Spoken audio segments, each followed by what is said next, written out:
Good morning, everyone. This is the Vermont House Committee on Commerce and Economic Development. It is Tuesday, May 12th, 2026 at 9:04 in the morning. So for this first hour, we will be continue our look at H648, Senate proposal of amendment, and we also have a draft amendment 1.3. We have our legislative counsel with us, Maria Royal. Good morning, Maria. Thank you for joining us. Good morning. Good morning, everyone. Nice to be here. So we did a walkthrough with Aaron on 648. We just briefly chatted about the amendments that the Senate included. So maybe if you could just maybe walk us through those one more time, and then we'll walk through the amendment. I know there were a couple of things. There was one cross-reference that was changed, and then I think you added a little bit of language as well. So. Yep, sure. That's great. So I'm gonna pull up or share my screen.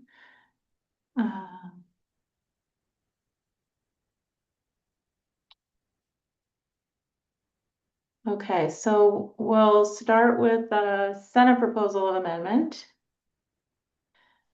And there are 4 instances of amendment to the House passed version of H648.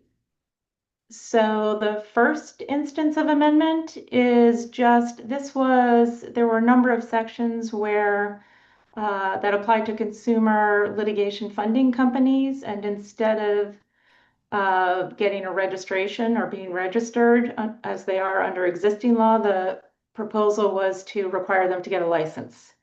So there was just one section of the law in section 1, which missed one of those instances of registration. So that is corrected here. Registration is changed to license. And then the second instance of amendment concerned section 22 of the House passed version, which had to do with community reinvestment reports under the Federal Community Reinvestment Act. You'll remember throughout the bill that DFR really tried to get all of the financial terms in order whenever, what financial institution means, as opposed to sometimes just generic person is used, sometimes, bank, credit union. But there was a real effort to ensure that all those terms are used appropriately and consistently throughout Title VIII. So in this section, there was a change that you passed, changing, I believe it was financial institution or person to financial institution. And it generated some discussion in finance about whether it should be further qualified to a Vermont financial institution, which then triggered a further inquiry into the terms under the federal law. And so what DFR, and Aaron probably explained this, realized is if the state wanted to be consistent with the terms in the federal law, that might then undo all of the changes that were made throughout Title VIII, because the terms are used a little bit differently. So at least for the time being, the proposal is to not change this section at all. So they delete section 22 entirely, and then maybe at a later date kind of go through and see if there was another solution. Okay. So then the third instance of amendment, they added a new section 14A, and this is the amendment that basically extends the moratorium on virtual currency kiosks for an additional year. And then finally, the fourth instance of amendment, this was a section that applied to federal covered securities that are exempt under federal law from having to register with the SEC, and also exempt under state law. You had worked on a statute that required notice filing, so they don't register, but some transactions are required to be noticed in the state.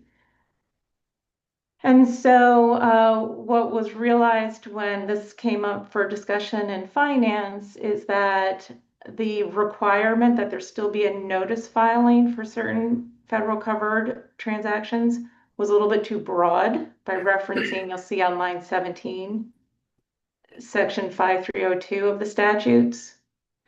And instead, they wanted to specifically reference a particular type of transaction, what are called Regulation D transactions, which are private placement offerings. So DFR just narrowed the exemption, from the exception of having to get a notice filing. This was a very confusing section. I think Herb probably remembers, but anyway, so these particular, a little bit more risky private placement offerings would still be required to file notice with the state. Okay. Any questions for Maria on the Senate proposal of amendment? Just, I have to leave, but yeah, I've viewed those personally quite support. I think they're really just technical. I mean, other than the kiosk thing, that we need to discuss, but the other three are make a whole lot of sense. Okay. Okay, thanks. Okay. Chris, was there anything in those Senate proposal of amendment that was of interest to the bank? Okay. Thank you. Okay. Yeah. Okay. And I think we did walk through with Aaron, the proposed amendment, on the kiosks and also, a new piece on merchant, cash advances. But I think there were a couple of fixes, I think, that you made, Maria, if you can just go through those with us. Sure.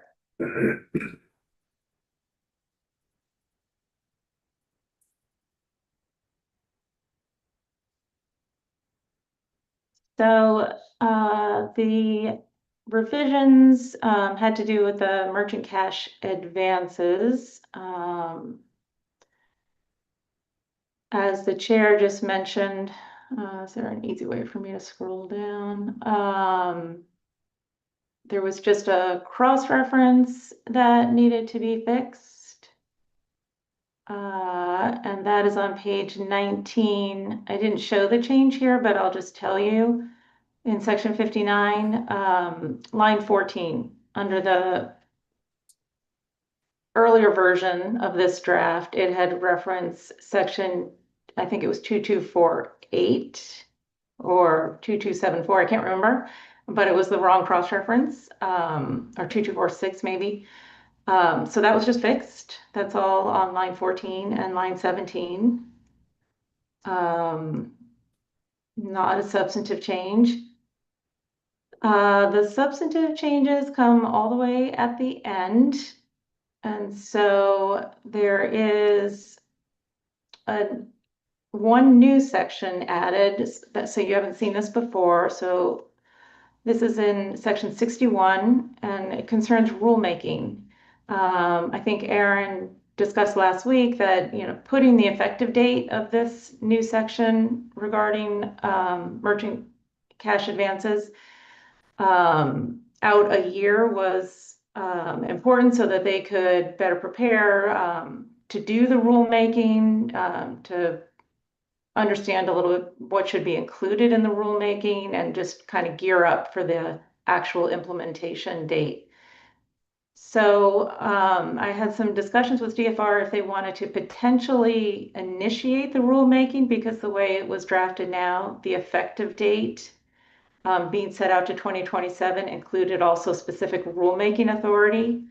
So that wouldn't take effect till 2027. So what's added here is a provision that allows the commissioner, if he chooses, to initiate the rulemaking basically on July 1st of this year.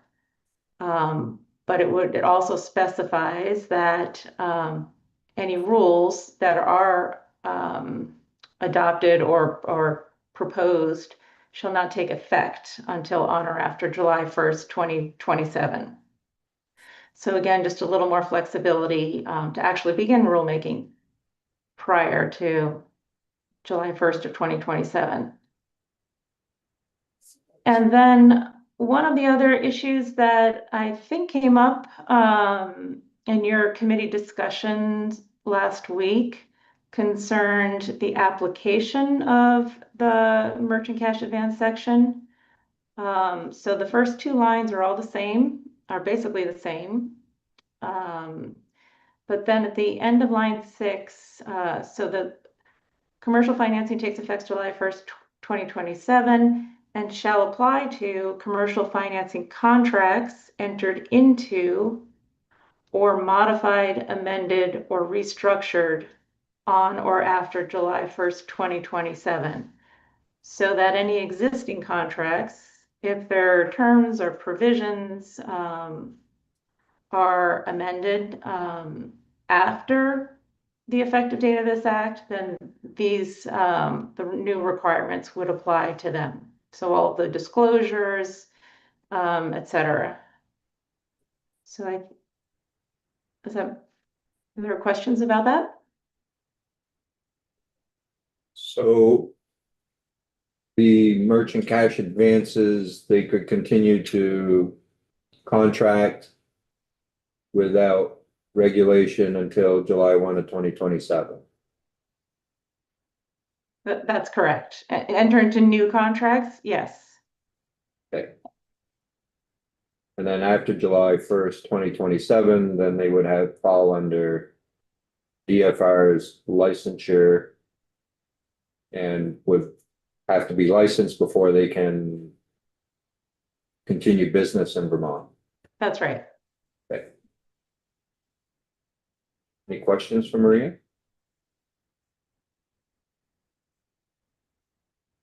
Okay. Great, Maria, thank you. You're very welcome.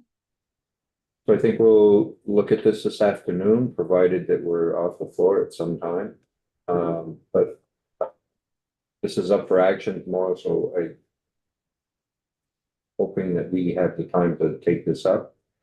Have few people testifying on the crypto kiosks. And then I think we need to vote on Senate proposal of amendment and then further proposal of amendment. So decision we'll have to make is, number one, do we extend the sunset on the kiosks as proposed by the Senate?